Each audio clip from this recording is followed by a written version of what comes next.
श्री कृष्ण कहते हैं कि अपने हाथों की लकीरों को क्या देखते हो, किस्मत तो उनकी भी होती है।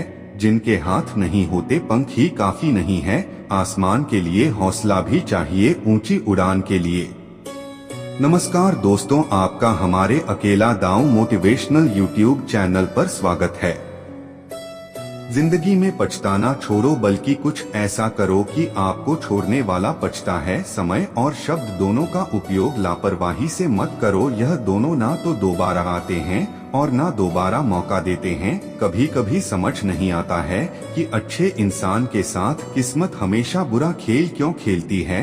कितने अफसोस की बात है कि जब कहीं वफादारी का जिक्र होता है तो हम इंसान कुत्तों की मिसाल देते हैं। करेले से कड़वे लोग मुसीबत में अक्सर काम आ जाते हैं और शक्कर से मीठे लोग वक्त पर अक्सर धोखा दे जाते हैं। जिन्हें आपके दर्द का एहसास ही ना हो, उनसे शिकायत करना बिल्कुल बेकार है।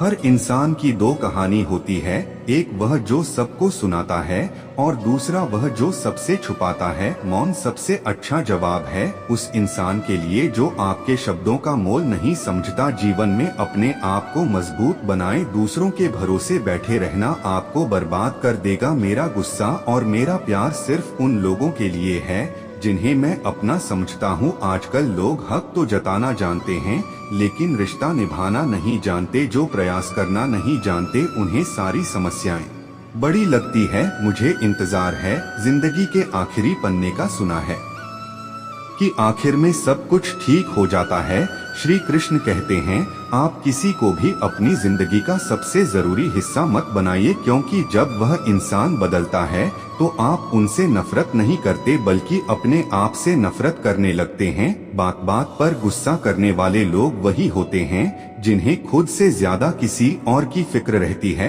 पता नहीं क्यों छोड़कर चले जाते हैं वह लोग जिन्हें हम जिंदगी समझकर कभी खोना नहीं चाहते। दोस्त वह होता है जिनके साथ बातें खुलकर की जा सके, ना कि संभलकर। तनाव, उदासी और बेचैनी इंसान को तभी होती है जब वह खुद के लिए कम और दूसरों के लिए अधिक सोचता है। संयम रखना जिंदगी के सामने रोने से कई गुना बेहतर है। लोग कहते हैं कि दर्द बताने से कम होता है, मगर यहाँ जिसे भी अपना दर्द बताओ वही लोग मजे लेते हैं। सबको अच्छा समझ लेना, बस यही सबसे बुरी आदत है। मेरी आपके पास बस पैसा होना चाहिए, क्योंकि यहाँ भावनाओं की कोई कदर नहीं है। जीवन में सबसे बड़ी खुशी उस काम को करने में है जिसे लोग कहते हैं आप नहीं कर सकते हैं। मुझे परवाह नहीं है कि लोग क्या कहते हैं, मुझे नजरें खुद से मिलानी है, लोगों से नहीं। दर्द सहने वाला ही जानता है कि दर्द कितना गहरा है।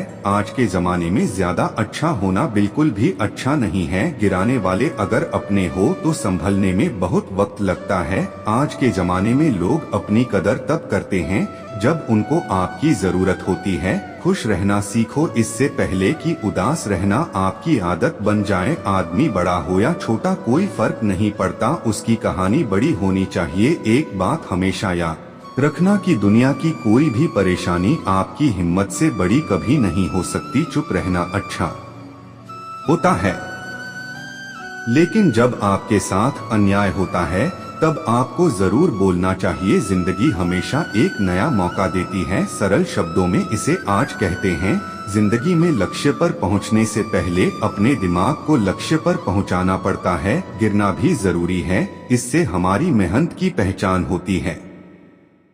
एक बात याद रखना, अपने लक्ष्य के बारे में कभी किसी को मत बताना। दूर रहना है मुझे उन सबसे जो मेरे साथ रहकर भी मेरे साथ नहीं है। जो तुम्हारा मूल्य ना समझे उसके सामने कभी जबरदस्ती अपना प्रेम मत दिखाओ। मुझे किसी के बदल जाने का कोई गम नहीं है, बस कोई था जिससे यह उम्मीद नहीं थी। झूठ सुनने में भी मजा तब आता है जब सच आपको पहले से पता हो। आपके इरादे इतने कमजोर नहीं होने चाहिए कि लोगों की बातों में आकर टूट जाएं। श्री कृष्ण कहते हैं जगह जगह पर प्रयास करने से अच्छा है कि एक ही लक्ष्य पर कड़ी मेहनत और सच्ची लगन से काम किया जाए। देखना आपको सफलता अवश्य मिलेगी। अच्छे लोगों का हमारी जिंदगी में आना हमारी किस्मत होती है। और उन्हें संभाल कर रखना हमारा हुनर होता है। काटना, पीसना और निचोड़े जाना, वो भी अंतिम बूंद तक गन्ने से बेहतर कौन जानता है कि मीठा होने का कितना नुकसान होता है। अपना बुरा समय खुद को बेहतर बनाने में लगा दो, क्योंकि अब रिश्ते इंसानों से नहीं पैसों से बनते हैं। यह दुनिया है, यह तो सताती रहेगी, आप बस मुस्कुराना सीख लीजिए। सब कुछ जानते हुए भी अगर आप गलत को गलत नहीं कह सकते तो आप अपने हक के लिए कभी नहीं लड़ सकते। हम टूटे हुए लोग हैं, हम बोलना नहीं चुप रहना पसंद करते हैं। श्री कृष्ण कहते हैं, जो प्रेम में रहते हैं वह छल नहीं समझ पाते, जो छल में रहते हैं वह कभी किसी का प्रेम नहीं समझ पाते। इंसान वही श्रेष्ठ होता है जो बुरी स्थिति में फिसले नहीं और अच्छी स्थिति में उलझे नहीं। अक्सर अपना कहने वाले लोग दगा कर जाते हैं और मीठा बोलने वाले भी पीठ में खंजर भोंक जाते हैं। जो अपनों के सताए होते हैं, अपनों के ठुकराए होते हैं, वह बहुत कठोर हो जाते हैं।